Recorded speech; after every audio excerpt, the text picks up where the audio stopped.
Čarobna dežela Škrata Kranjčka. Oj, kako si kaj? Jaz sem tako vesel, da je tu april. Končno smo lahko zunaj. Poln je dogodivščin in vragolij na svežem zraku. Tudi muhasto vreme me prav nič ne gane. Zato 1, 2, 3, na zrak pojdimo vsi. Sončni žarki so prebudili tudi naturovce. To je najbolj ustvarjalen gozdiček na koncu mesta. Razgrajali bodo vsak ponedeljek popoldan, zato si tja vljudno vabljen.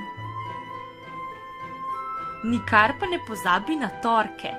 Takrat le zavij v mesto. Že zdaj se pripravljam na prihod prijateljčkov, zabave in dogodivščin pa res nikoli ne zmanjka. Se vidiva, pa en škratovski objem.